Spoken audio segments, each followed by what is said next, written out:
Kabupaten Aceh Singkil secara alamiah adalah daerah pertanian dengan budaya pertanian yang kuat. Bertani adalah keahlian turun-menurun yang sudah mendarah daging. Teknologi dasar ini sudah dikuasai sejak zaman nenek moyang. Karena budaya pertanian yang telah maka usaha pada sektor pertanian kita sebenarnya dapat dipacu untuk berproduksi sebesar-besarnya.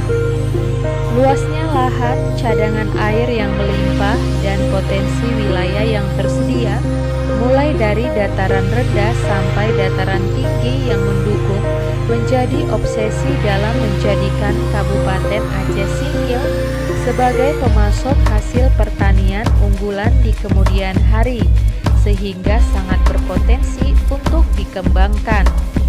Salah satu subsektor pertanian adalah tanaman pangan. Subsektor ini mencakup tanaman padi, jagung, kacang kedelai, kacang tanah, kacang hijau, ubi kayu, ubi jalar, kacang panjang, cabai besar, cabai kecil, dan lain-lain. Kabupaten Aceh Singkil memiliki potensi sumber daya yang tidak akan pernah habis dan akan tetap ada sepanjang usia alam itu sendiri, yakni manusia, sinar matahari, tanah, hutan, dan laut. Teknik budidaya yang berbasis pada keragaman fertilitas tanah yang berkaitan dengan jenis tanaman yang sesuai dengan kondisi setempat akan mengakibatkan keunggulan komparatif dari jumlah dan mutu pertanian yang dihasilkan.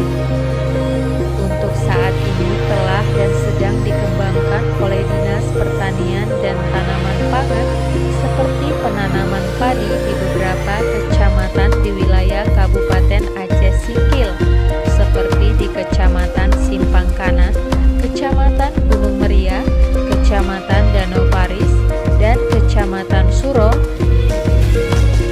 Luas areal persawahan yang tersedia di Kabupaten Aceh Singkil pada tahun 2013 sebanyak 5.149,48 hektar dengan hasil produksi terdiri dari padi sawah sebesar 359,05 ton dan padi ladang sebesar 272,09 ton.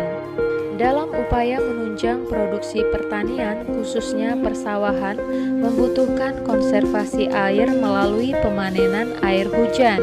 Harus dirancang secara baik dan memadai agar tak terjadi kehilangan air yang berlebihan dan air tersebut dapat dipakai sebagai air irigasi pada musim kemarau berikutnya. Revitalisasi sektor pertanian pada saat ini berfokus pada penyiapan rancang bangun untuk peningkatan produksi pertanian secara kuantitas dan kualitas.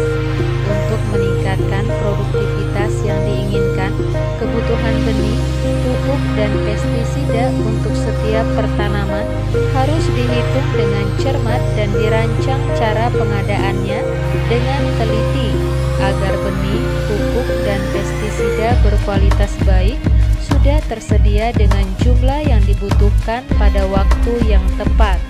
Melihat peranan sektor pertanian yang masih dominan, maka hal ini memberikan gambaran yang positif bagi pemerintah